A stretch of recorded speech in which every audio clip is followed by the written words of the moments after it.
ఈరోజు నా సహచర శాసనసభ్యుడు జగన్మోహన్ రెడ్డి గారికి ప్రజాస్వామ్యం గుర్తుకు రావడం చాలా ఆనందపడాల్సినటువంటి సమయం.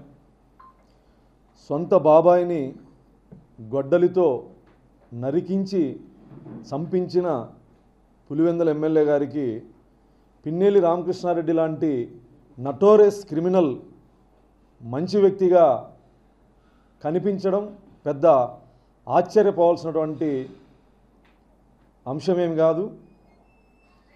చంద్రయ్య అనే ఒక బీసీ నాయకుణ్ణి నడి రోడ్డు మీద గొడ్డలితో నరికించిన పిన్నెల్లి రామకృష్ణారెడ్డి 20 సంవత్సరాలుగా మాచర్ల నియోజకవర్గంలో జరుపుతున్న నరమేధం, 14 క్రిమినల్ కేసులు ఉన్నటువంటి నరహంతకుడు, భూకబ్జాదారుడు, దౌర్జన్యపరుడు, పేద ప్రజల్ని పీల్చి పిప్పి చేసినటువంటి ఈ నటోరియస్ క్రిమినల్ పిన్నెల్లి రామకృష్ణారెడ్డి అనే వ్యక్తి జగన్మోహన్ రెడ్డికి సౌమ్యుడు, మంచి వ్యక్తిగా కనిపించడం, బహుశా 30 కేసులున్న జగన్మోహన్ రెడ్డి 14 కేసులున్న పిన్నెల్లి రామకృష్ణారెడ్డి మంచి వ్యక్తిగా కనిపించుండొచ్చు.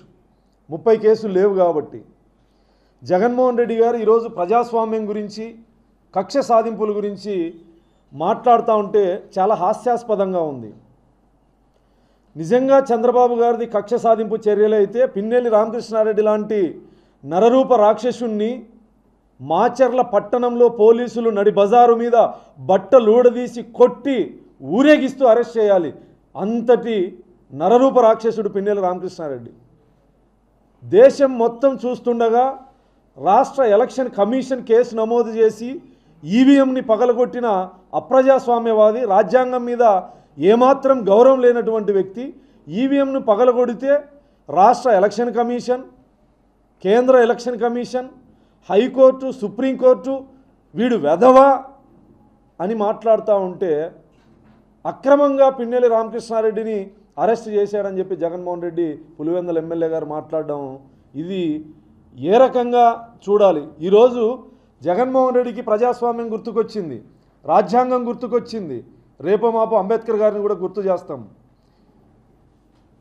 సొంత నియోజకవర్గంలో ఒక దళిత మహిళని అతి కిరాతకంగా అత్యాచారం చేసి హత్య చేస్తే స్థానిక శాసనసభ్యుడిగా, ఈ రాష్ట్ర ముఖ్యమంత్రిగా కనీసం మీడియా సమక్షంలో కూడా ఖండించని మీరు, ఆ కుటుంబాన్ని పరామర్శించని మీరు, నీ తాడేపల్లి ప్యాలెస్కి అతి సమీపంలో భర్త సమక్షంలో ఒక మహిళని అత్యాచారం చేస్తే నోరు మెదపని మీరు, మీ ఎమ్మెల్సీ డ్రైవర్ సుబ్రహ్మణ్యాన్ని చంపి డోర్ డెలివరీ చేస్తే వాణ్ణి పక్కన కూర్చోబెట్టుకొని రాజకీయాలు చేసేటువంటి మీరు, ఎమ్మెల్సీ పదవి నుంచి బర్తరాఫ్ చేయకుండా వాణ్ణి ఎమ్మెల్సీని అరెస్ట్ చేయనీయకుండా ఉన్నటువంటి మీరు ఈరోజు రాజ్యాంగం గురించి, ప్రజాస్వామ్యం గురించి మాట్లాడుతూ ఉన్నారంటే అసలు ఏ రకంగా మేము దీన్ని వ్యక్తపరచాలో కూడా అర్థం కానటువంటి పరిస్థితి.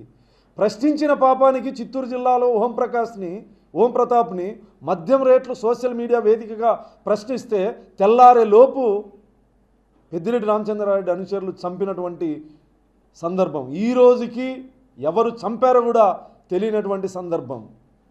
పాలించమని ప్రజలు అధికారాన్ని ఇస్తే ప్రాణాలు తీసిన నువ్వు ఈరోజు నీ ప్రభుత్వ హయాంలో అనేక దాడులు, హత్యలు, అత్యాచారాలు, బీసీలు, ఎస్సీలు, మైనార్టీల్ని అతి కిరాతకంగా చంపితే తాడేపల్లి కొంప దాటని మీరు ఈరోజు ఒక నరరూప రాక్షసుణ్ణి, ఒక నటోరియస్ క్రిమినల్ని చట్టబద్ధంగా అరెస్ట్ చేస్తే గొగ్గోలు పెడతా ఉన్నారే జగన్మోహన్ రెడ్డి గారు.